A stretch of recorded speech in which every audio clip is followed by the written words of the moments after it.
প্রতি বছর কিন্তু আশুরা আসে। আশুরার এই চেতনা আমরা কয়জন মানুষ উপলব্ধি করার চেষ্টা করি। আমরা অনেকে হয়তো আশুরার রোজা রাখি, আলহামদুলিল্লাহ, খুবই ভালো, এটা গুরুত্বপূর্ণ একটি সুন্নাহ, আমরা সেই জায়গায় আসবো। কিন্তু তার আগে আশুরার চেতনাটা কি, আশুরা কি কথা বলে আমাদের সাথে, আশুরা আমাদের কি বার্তা দেয়, সেটা আমরা খুব কম মানুষই গ্রহণ করি। পৃথিবীর সবচেয়ে বেশি ক্ষমতাধর দেশকে গোটা পৃথিবী সমীহ করে, সারসার বলে। দুর্বল দেশকে পারলে সবাই আগ্রাসন। একজন মুসলমান এর বিপরীতে তিনি আদর্শিক ভিত্তি এটাকে মাথায় রেখে, এটাকে সামনে রেখে তিনি তার পথ চলা নির্ধারণ করবেন না। প্রতি বছর মুহররমের 10 তারিখ বা আশুরা আমাদেরকে সেই বার্তাটা দিয়ে যায়। ফেরাউনের উত্থান দেখে, তার শক্তি সামর্থ্য দেখে, তার অহংকার দেখে, তার দম্ভ দেখে, তার ক্ষমতার দাপট দেখে তার অনুসরণ করেছে লাখো লাখো মানুষ। কিন্তু আল্লাহ তাআলা তাকে নির্মম ভাবে, সকরুণ ভাবে পানিতে নিমজ্জিত করে তার অনুসারীদেরকে সহ সলিল সমাধি করেছেন। শুধু করেছেন তা নয়, কোরআনে আল্লাহ বলেছেন, ওয়াকাযালিকা নুনাজ্জিকা বিবাদানিকা লিতাকুনা লিমান খালফাকা আয়া। হে ফিরআউন, তোমার মতো এরকম পাপিষ্ঠকে, যে নিজেকে খোদা দাবি করে বসে আছো, তোমাকে ধ্বংস করার পর, তোমাকে নিমজ্জিত করে, লাঞ্ছিত করে সমুদ্রে শেষ করার পর তোমার এই দেহকে আমি নষ্ট হতে দেব না। তোমার দেহকে আমি টিকিয়ে রাখবো, যাতে করে পৃথিবীতে তোমার পরে যারা আসবে তোমাকে দেখে তারা শিক্ষা গ্রহণ করে। এখন পৃথিবীতে মানুষের লাশ ফ্রিজ আপ করার বহু সিস্টেম আবিষ্কৃত হয়েছে, বের হয়েছে। একটা মানুষ মারা যাওয়ার পর তার লাশ রেখে দেওয়ার মতো বহু উপায় এখন আছে।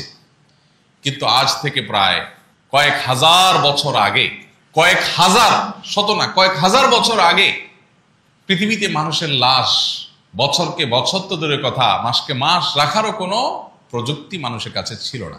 আল্লাহ রাব্বুল আলামিন অলৌকিকভাবে ফেরাউনের লাশকে টিকিয়ে রেখেছেন। এখনো সেটা মিশরের পিরামিড জাদুঘরে আছে। কোরআন বলেছে 1450 বছর আগে তোমার লাশ এটাকে রেখে দেয়া হবে, যাতে করে পরবর্তীতে যারা আসবে পৃথিবীতে তারা শিক্ষা গ্রহণ করে এবং তারা যেন তাদের জীবনের গতিপথ ঠিক করে নেয়, তাদের আদর্শ যেন স্থির করতে পারে যে তারা কি তথাকথিত বিজয়ী শক্তি দেখে, পেশি শক্তি দেখে, টাকার জোট দেখেই শুধুমাত্র মানুষ দল ভিড়বে, বিভিন্ন গ্রুপে বিভক্ত হবে, গ্রুপের অনুসরণ করবে, নাকি তারা আদর্শিক ভিত্তিতে অগ্রসর হবে। এই করণীয়টা যাতে মানুষ নির্ধারণ করতে পারে, সেজন্য তোমার এই দেহকে রেখে দেওয়া হলো। প্রিয় ভাইরা আমার, প্রতি বছর কিন্তু আশুরা আসে। কিন্তু আশুরার এই চেতনা আমরা কয়জন মানুষ উপলব্ধি করার চেষ্টা করি। আমরা অনেকে হয়তো আশুরার রোজা রাখি, আলহামদুলিল্লাহ, খুবই ভালো, এটা গুরুত্বপূর্ণ একটি সুন্নাহ, আমরা সেই জায়গায় আসবো। কিন্তু তার আগে আশুরার চেতনাটা কি, আশুরা কি কথা বলে আমাদের সাথে, আশুরা আমাদের কি বার্তা দেয়, সেটা আমরা খুব কম মানুষই গ্রহণ করি। এই জন্য কোরআনে কারীম যদি আপনি তেলাওয়াত করেন, আপনি অবাক হবেন।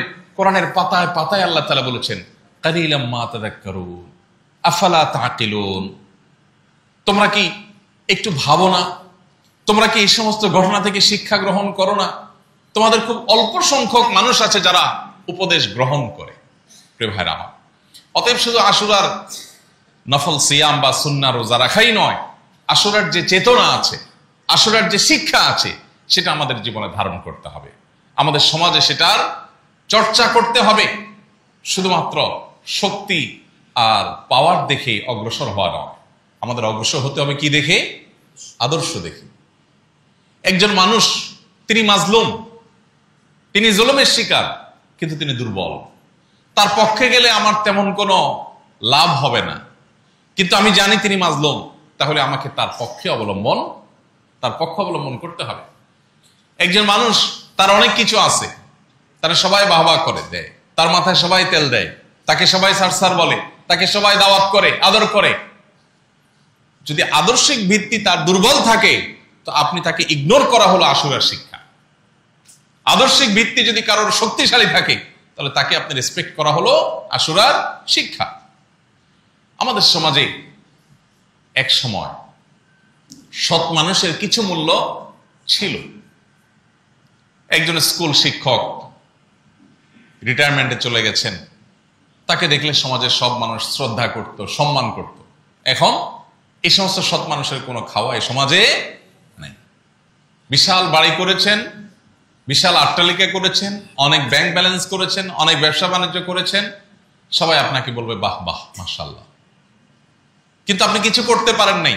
সরকারি অনেক বড় কর্মকর্তা ছিলেন, যেহেতু 2 নম্বর টাকা কামাই করেন নাই, সৎ ছিলেন, এই জন্য কিছুই করতে পারেন নাই। কোন রকম একটা মাথা গোজার ঠাঁই আছে হয়তো, আপনাকে কেউ দাম দিবে না, পাত্তা দিবে না। আপনি পাওয়ারে আছেন, সবাই আপনাকে জি হুজুর করবে, পাওয়ারে নাই, আপনারা কেউ বেল দিবে না। এটা একটা অসুস্থ সমাজের চিত্র। এই জন্য এই সমাজ থেকে ভালো মানুষ তৈরি হয় না। প্রত্যেকটা মানুষ দিন দিন অনেক বেশি অপরাধ প্রবণ, অনেক বেশি অন্যায়ের দিকে অগ্রসর হয়ে উঠছে, কারণ সত্যের কোনো মর্যাদা বা মূল্য এই সমাজে নাই। অথচ আল্লাহ রাব্বুল আলামিন মানব ইতিহাসের শুরু থেকে আজও পর্যন্ত সব ক্ষেত্রেই চূড়ান্ত এবং শেষ বিজয় দিয়েছেন সত্যকে, হককে, আর চূড়ান্ত এবং আসল পরাজয় আল্লাহ তাআলা দিয়েছেন বাতিল এবং অসত্যকে। অতএব আমাদেরকে এই শিক্ষাটা, আশুরার এই শিক্ষাটাকে সবসময় ধারণ করতে হবে। আশুরার সর্বশেষ ঘটনা, মুহররমের 10 তারিখের ইসলামের ইতিহাসের সবচেয়ে বড় ঘটনা যেটি কারবালায় ঘটেছে, সেই ঘটনাকেও যদি আমরা অ্যানালাইসিস করি, আপাত দৃষ্টিতে ইয়াজিদ বা তার অনুসারীরা হয়তো মনে করেছে যে তারা বিজয়ী হয়ে গেছে। হোসাইন রাদিয়াল্লাহু তাআলা আনহু সপরিবারে নির্মমভাবে শাহাদাত বরণ করেছেন। বাহ্যিক দৃষ্টিকোণ থেকে মনে হচ্ছে যে তারা পরাজিত হয়ে গেছেন, আর ইয়াজিদ বা তার বাহিনীরা জয়ী হয়ে গেছে, তাদের ক্ষমতা পাকাপোক্ত করতে পেরেছে, তাদের পথের কাঁটা দূর করতে পেরেছে। বাহ্যিক দৃষ্টিকোণ থেকে সেটাই মনে হয়েছে, তাই না? কিন্তু বাস্তবতা কি? আজ তার খুনিরা গোটা পৃথিবীর প্রান্তে প্রান্তরে সবার কাছে ধিক্কৃত, আর হোসাইন রাদিয়াল্লাহু তাআলা আনহু আজ গোটা পৃথিবীতে সমাদৃত। হোসাইন রাদিয়াল্লাহু তাআলা আনহু সঠিক আদর্শের উপরে থাকার কারণে, অন্যায়ের বিরুদ্ধে বলিষ্ঠ অবস্থান নেওয়ার কারণে, নিজের জীবন পরিবার সবকিছুকে বিসর্জন দেওয়ার কারণে আজ তিনি মরেও অমর হয়ে আছেন। আর তখন সাময়িক বিজয় পাওয়া ইয়াজিদ এবং তার বাহিনীরা আজ সারা পৃথিবীর মানুষের কাছে চিরঘৃণিত হয়ে আছে। প্রিয় ভাইরা আমার, এই জন্য পৃথিবীর বহু বিজয়ের পেছনে লুকায়িত থাকে অনেক পরাজয়, আবার অনেক পরাজয়ের পেছনে লুকায়িত থাকে অনেক বিজয়ের আনন্দময় ইতিহাস। এই জন্য ইমানদার বাহ্যিক জয় পরাজয়ের চাইতে তার আদর্শিক অবস্থানকে সবচেয়ে বেশি গুরুত্ব আরোপ করবে। এটাই হলো মুহররমের 10 তারিখ বা আশুরার অন্যতম বড় একটা শিক্ষা। আল্লাহ তাআলা আমাদেরকে সেই শিক্ষাকে ধারণ করার, গ্রহণ করার, চর্চা করার তৌফিক দান করুন। আবু হুরায়রা রাদিয়াল্লাহু তাআলা বর্ণিত বুখারী মুসলিমের হাদিসে নবী করিম সাল্লাল্লাহু আলাইহি সাল্লাম থেকে বর্ণিত হয়েছে যে তিনি যখন মদিনায় এসেছেন, মদিনায় আগমন করার পর মদিনার ইহুদিরা প্রিয় নবী সাল্লাল্লাহু আলাইহি সাল্লাম আগমনের পর দেখতে পেলেন যে তারা আশুরার দিনটিতে বিশেষ গুরুত্বের সাথে রোজা রাখে। তখন তিনি তাদেরকে এই দিনের রোজা রাখার বিশেষ গুরুত্বারোপের কারণ জানতে চাইলেন যে তোমরা এই দিনে কেন বিশেষভাবে রোজা রাখো। তখন তারা বলল যে এটা এমন একটা দিন, হাযা ইয়াউমুন আযীম, এটা একটা বিশাল বড় দিন। নাজ্জাল্লাহু ফীহি মূসা ওয়া কওমাহু ওয়া গাররাকা ফিরআউনা ওয়া কওমাহু ফাসামাহু মূসা শুকরান ফানাহনু নাসুম। তারা বলল যে এই দিনটি একটা বিশাল ফজিলতপূর্ণ দিন, কারণ এই দিনে আল্লাহ তাআলা মূসা আলাইহিস সালাম এবং তার অনুসারীদেরকে অলৌকিকভাবে পানির পথ অতিক্রম করবার তৌফিক দিয়ে তাদেরকে মুক্তি দান করেছেন, আর একই নদে আল্লাহ তাআলা ফিরআউনকে এবং তার অনুসারীদেরকে ডুবিয়ে শেষ করে দিয়েছেন।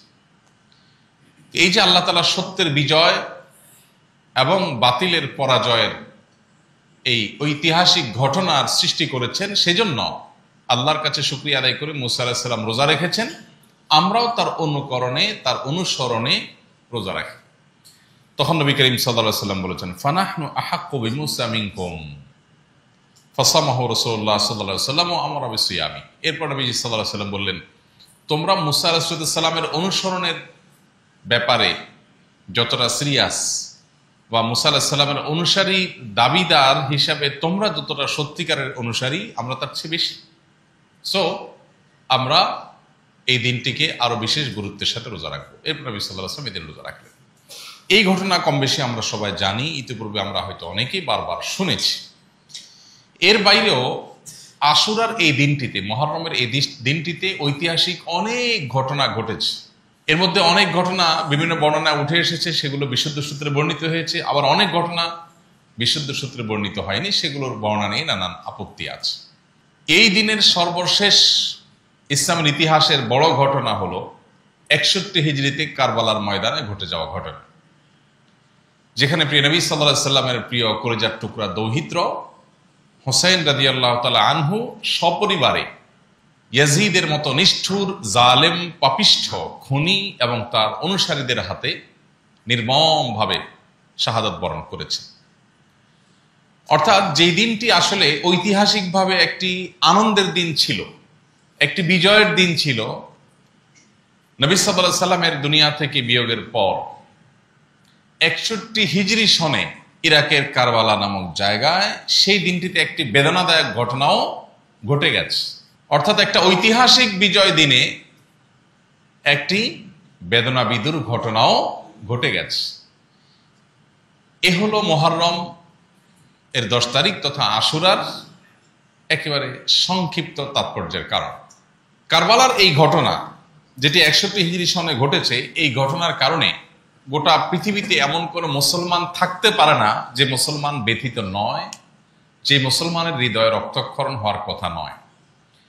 যে হাসান হোসেন রাদিয়াল্লাহু তাআলা আনহুমাকে নবী করিম সাল্লাল্লাহু আলাইহি সাল্লাম নিজের নাতি হিসেবে, জান্নাতি যুবকদের সর্দার হিসেবে, বহু কল্যাণের অগ্রদূত হিসেবে নবী করিম সাল্লাল্লাহু আলাইহি সাল্লাম যাদেরকে অনেক স্নেহ করতেন, মমতা দিতেন, আদর করতেন, যাদের বিভিন্ন মর্যাদার বর্ণনা রয়েছে, তাদেরকে যদি কোনো জালিম, কোনো ক্ষমতালোভী, কোনো পাপিষ্ঠ, কোনো ফ্যাসিস্ট যদি নির্মমভাবে সপরিবারে হত্যা করে, খুন করে, তাহলে সেই ঘটনায় মুসলমান হিসেবে আমরা সবাই ব্যথিত। আমাদের প্রিয় নবী সাল্লাল্লাহু আলাইহি সাল্লাম যদি বেঁচে থাকতেন আর তার জীবদ্দশা যদি তার নাতির সাথে এরকম আচরণ করা হতো, নিশ্চয়ই তিনি অনেক কষ্ট পেতেন। তো আমরা মুসলমান হিসেবে আমরাও সেই ঘটনায় ব্যথা পাবো, কষ্ট পাবো, সেটাই স্বাভাবিক। এর পাশাপাশি মুহররমের 10 তারিখ বা আশুরাকে কেন্দ্র করে আমাদের বেশ কিছু বিষয় জানার আছে, শেখার আছে, বোঝার আছে। সে জানা, শেখা এবং বোঝার যে বিষয়গুলো আছে তার মধ্যে থেকে সবচেয়ে বড় বিষয় হলো আল্লাহ রাব্বুল আলামিন সত্য এবং হককে বিজয়ী করেন, অসত্য এবং বাতিলকে পরাজিত করেন। এটা আল্লাহ তাআলার অমোঘ বিধান, এটা আল্লাহ তাআলার চিরাচরিত নিয়ম। মানব ইতিহাসের শুরু থেকে আজও পর্যন্ত কোনো বাতিলকে আল্লাহ তাআলা চূড়ান্ত সুখ পেতে দেননি। সাময়িক ছাড় দিয়েছেন, সাময়িক সুখ দিয়েছেন। কত ফ্যাসিস্ট, কত জালিম, কত অত্যাচারী আমরা দেখেছি। মহল্লায় ছোট জালিম, ছোট মাস্তান, ছোট চাঁদাবাজ, ছোট অত্যাচারী, কিংবা কোনো বড় স্টেট বা রাষ্ট্রের কোনো বড় ফ্যাসিস্ট বা ক্ষমতালোভী বা জালিম, কিংবা আন্তর্জাতিক পরিমণ্ডলের কোনো পরাশক্তি যারা বিভিন্ন উপায়ে পৃথিবীর দুর্বল মানুষদের উপর অত্যাচার, অবিচার, জুলুম, নিষ্পেষণ পরিচালনা করে, তাদের চাকচিক্য দেখে আমরা বিভ্রান্তিতে পড়ে যাই। প্রতি বছর মুহররমের 10 তারিখ আশুরা এসে আমাদের বিবেকে করাঘাত করে, জেগে উঠো, ঘুমিয়ে থেকো না, তোমার ভুল ভাঙো। তুমি যেটাকে চাকচিক্যময় বিজয় ভাবছ, তার পেছনে লুকায়িত আছে নির্মম পরাজয়ের ঘটনা। আজকের পৃথিবী, যে পৃথিবীকে আমরা সভ্য পৃথিবী মনে করি, দাবি করি, যে পৃথিবীকে আমরা অনেক মানবিক পৃথিবী মনে করি, এই পৃথিবীরও নির্মম কালো অধ্যায় আমাদের কম বেশি জানা থাকার কথা। পৃথিবীর সবচাইতে মূল্যবান, নানাবিধ সম্পদে ভরা মহাদেশ সবচেয়ে বেশি দরিদ্র পীড়িত। কেন? কারণ পৃথিবীর উন্নত অংশের মানুষেরা তাদেরকে নিষ্পেষণ করে খাচ্ছে, লুটে নিয়ে যাচ্ছে। এই পৃথিবীটাই আবার মানবতার, মানবাধিকারের, সভ্যতার, আধুনিকতার নানামুখী লেবাস পরে আমাদের সামনে আবির্ভূত হয়। আমরাও সেগুলাকে বাহ বাহ বলে ওয়েলকাম করি। মুহররমের 10 তারিখ আশুরা এসে আমাদেরকে জানায়, তোমরা যেটাকে বাহ্যিকভাবে বিজয়ী শক্তি মনে করছ, যদি আদর্শিকভাবে তারা ভুল পথে থাকে, বিশ্বাসগতভাবে তারা যদি ভ্রান্তির পথে থাকে, তো আজকের চাকচিক্যময় তথাকথিত বিজয়ের বেশে থাকা এই শক্তি ফেরাউনের শক্তির মতো এক সময় নির্মম পরাজয়ের গ্লানিতে ডুবে যাবে। মানুষ হিসেবে আমাদের প্রকৃতিগতভাবে আমাদের প্রবণতা হলো আমরা বিজয়ী ব্যক্তিকে ওয়েলকাম করতে পছন্দ করি এবং বিজয়ী ব্যক্তি, বিজয়ী শক্তি এগুলোর সাথে থাকতে আমরা স্বাচ্ছন্দ্য বোধ করি। তার আদর্শিক জায়গাটাকে আমরা খুব বেশি মূল্য দিতে জানি না। এটা সমাজের সর্বত্র কম বেশি এই রোগ, এই ব্যাধি ছড়িয়ে আছে। আমরা যদি একেবারে একটা ছোট মহল্লার মসজিদ থেকে শুরু করি, একটা মসজিদ করবার সময় বা মসজিদ পরিচালনা করবার সময় আমরা কয়জন মসজিদ এলাকাতে এরকম বা কয়জন মানুষ এরকম পাবো যারা বিভিন্ন মসজিদকে কেন্দ্র করে সমাজের ভালো মানুষগুলোকে খুঁজে আনে যে মসজিদ পরিচালনা করবে। একটা ছোট্ট এলাকাতে একজন প্রতিনিধি নির্বাচন হবে, আদর্শিকভাবে একজন সৎ নিষ্ঠাবান মানুষকে মূল্য দেওয়া হয় কয়টা সমাজে? আপনি দেখবেন ভালো মানুষের ভাত নাই। ভালো মানুষের ভাত নাই। কেন ভাত নাই? কারণ তার শক্তি নেই, কারণ তার টাকা নেই, কারণ তার পাওয়ার নাই। মানুষ তাকে রেসপেক্ট করে না। মুহররমকে কেন্দ্র করে, মুহররমের 10 তারিখকে কেন্দ্র করে, আশুরার দিনকে কেন্দ্র করে আমাদের যে করণীয় আছে, আমাদের যে বর্জনীয় আছে, সে বিষয়গুলোর দিকে আমরা একটু যাই। মুহররমের 10 তারিখ বা আশুরার এই দিনটিকে কেন্দ্র করে সবচেয়ে বড় এবং প্রধান করণীয় হলো আশুরার রোজা রাখা। এটা আমরা সবাই কম বেশি জানি আলহামদুলিল্লাহ।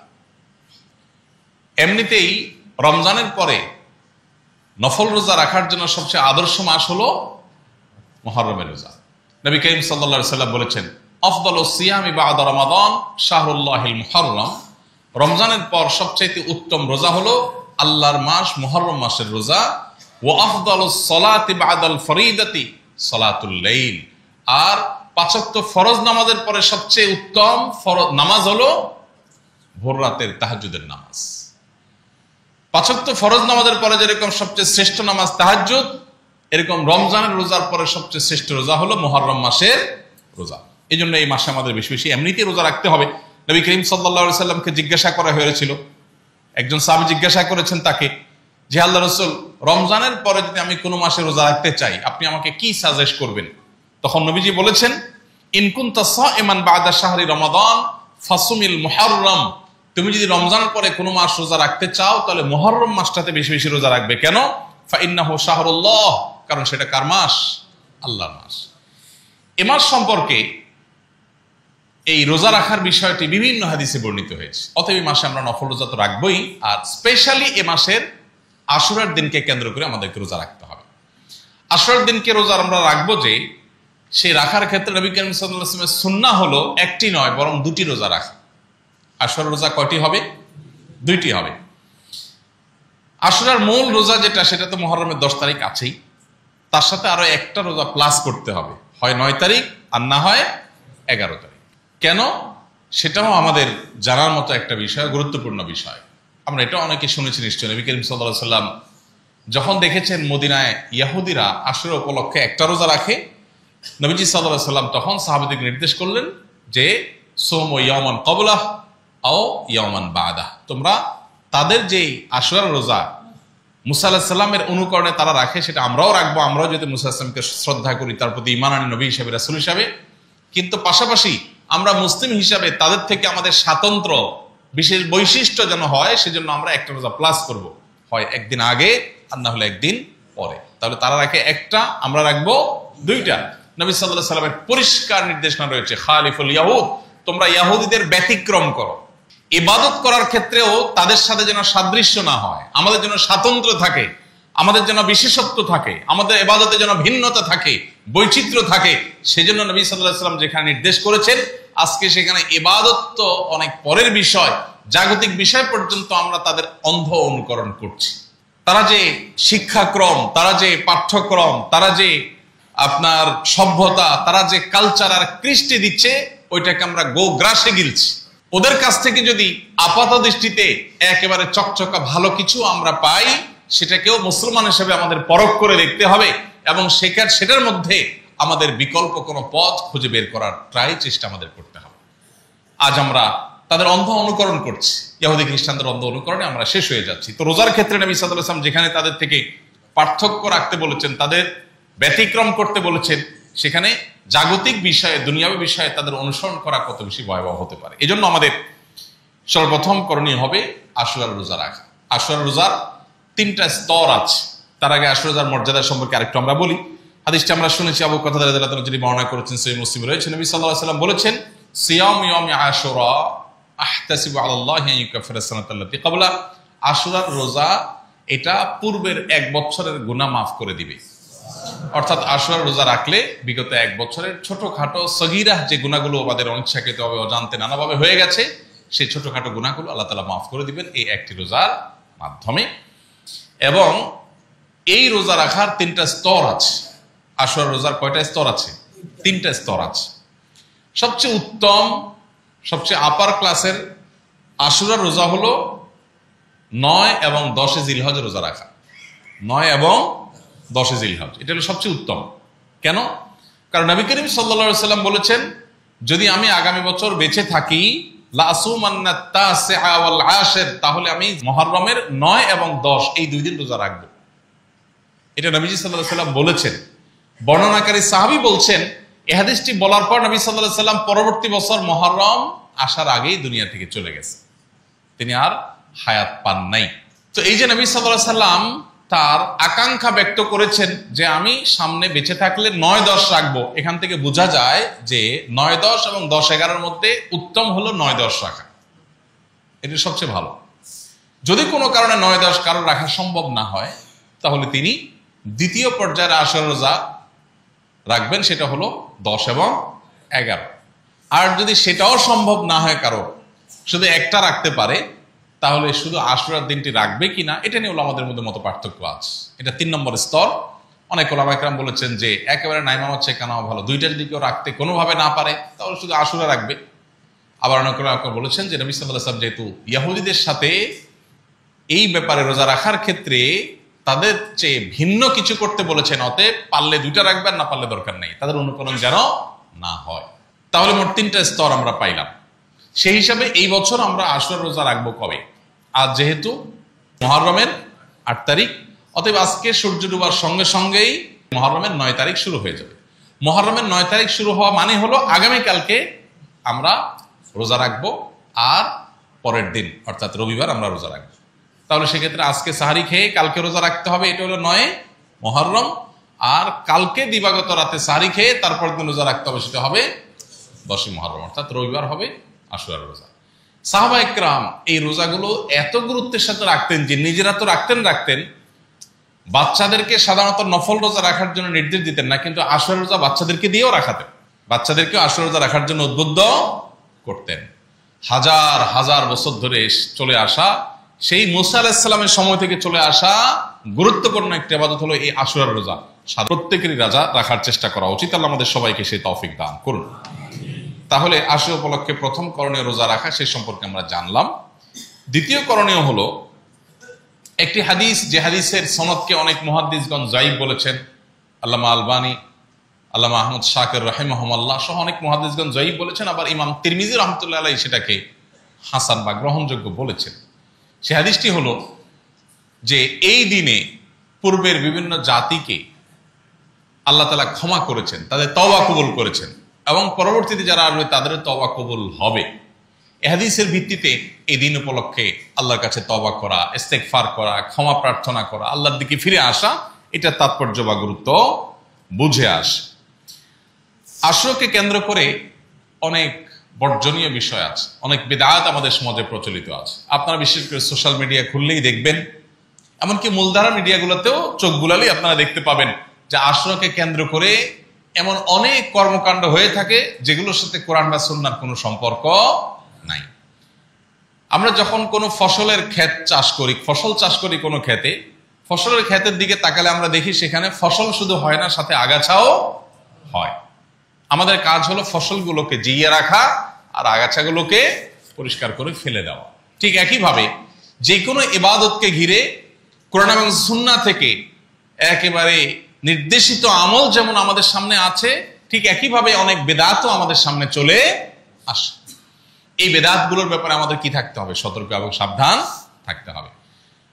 আশুরাকে কেন্দ্র করে প্রচলিত যে বেদাতগুলো আছে, এর মধ্যে সবচেয়ে বড় বেদাত হলো কারবালার ঘটনাকে কেন্দ্র করে, যেই ঘটনার জন্য আমরা প্রত্যেকটা মানুষ ব্যথিত, এটা আমাদের ঈমানের দাবি, কিন্তু সেটাকে কেন্দ্র করে এই শত শত বছর অতিক্রম হওয়ার পরও, হাজারো বছর অতিক্রম করার পরও এখনো পর্যন্ত সেটাকে কেন্দ্র করে নানান উপায়ে শোক পালন করা।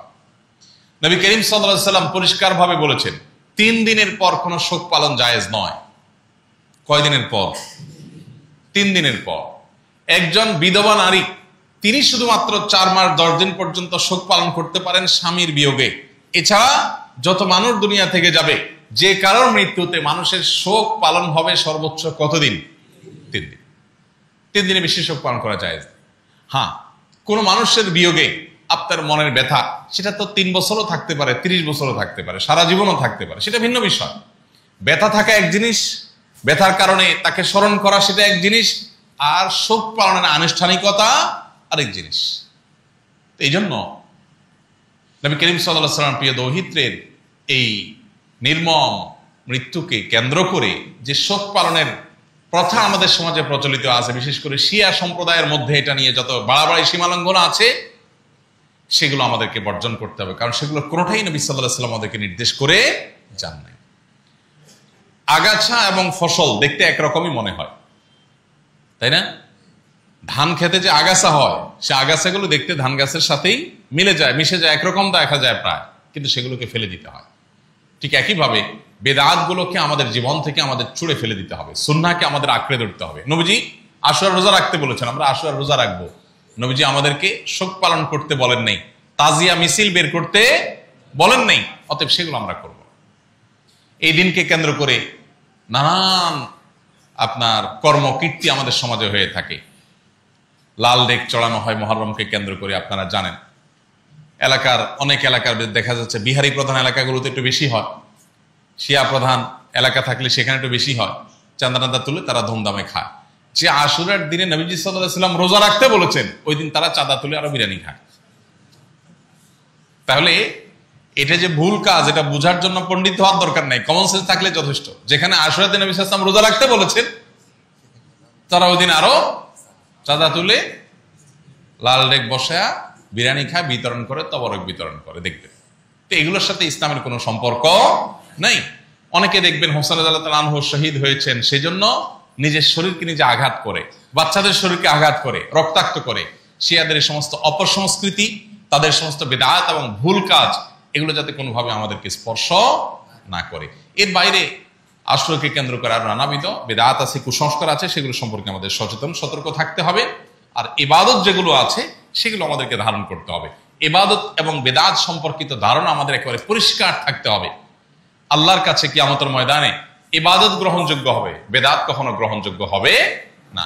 অতএব দেখতে ইবাদত মনে হলেও কোরআন হাদিসে যদি প্রুফ না থাকে, তাহলে সেটা আমরা কখনো ধারণ করব না, গ্রহণ করব না। আল্লাহ রাব্বুল আলামিন আমাদের সবাইকে আশুরার প্রকৃত শিক্ষা, আশুরার প্রকৃত চেতনা, সেটিকে আমাদেরকে ধারণ করার তৌফিক দান করুন। আমরা যেন সবসময় হক এবং সত্যের সাথে থাকি। সেই হক এবং সত্য যদি দুর্বল হয়, যদি বাহ্যিকভাবে পরাজিত হয়, দুর্বল হয়, তারপরে আমি হকের সাথেই থাকব, সত্যের সাথেই থাকব। আর অসত্য, বাতিল, ভুল পথ, সেটা যত শক্তিশালী হোক, আমি তার সাথে থাকবো না।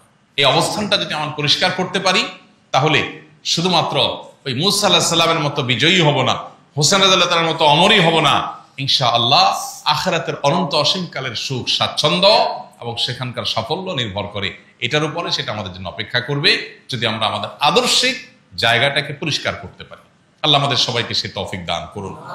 স্রোত এবং গড্ডালিকার যে প্রবাহ, সেটার বিপরীতে আদর্শের উপরে চলা, এই মানসিকতা আজ পৃথিবীতে বড় বিরল হয়ে গেছে। আছে সমাজে আলহামদুলিল্লাহ অনেক মানুষ আছে আদর্শবান, নীতিবান, তারা স্রোতের তালে গা ভাসায় না, তারা স্রোতের বিপরীতে চলে। সবাই একদিকে, কিন্তু তার বিবেক বলছে না এটা ভুল পথ, সে যায় না সেদিকে। এই যে স্বল্প সংখ্যক মানুষ, এরাই কিন্তু জান্নাতি হবে, জান্নাত কিন্তু মূলধারার মূল স্রোতের মানুষ জান্নাতে যাবে না। জান্নাতে যাওয়ার সংখ্যা কম, জাহান্নামে যাওয়া মানুষের সংখ্যা বেশি।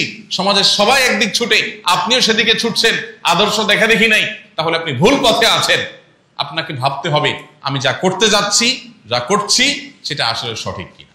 অতএব আসলের এই চেতনাকে আসুন জীবনে বারবার আমরা ধারণ করি, আমরা এটাকে গবেষণা করি, এটা নিয়ে ভাবি এবং এটাকে আমাদের জীবনে চলার পথের জন্য নির্দেশনা হিসাবে গ্রহণ করি। আল্লাহ আমাকে আপনাকে আমাদের সবাইকে তৌফিক দান করুন। আর আশুরার রোজা আমরা এটা কেন যেন মিস না করি, যাদের রাখার সামর্থ্য আছে সবাই রাখার চেষ্টা করি।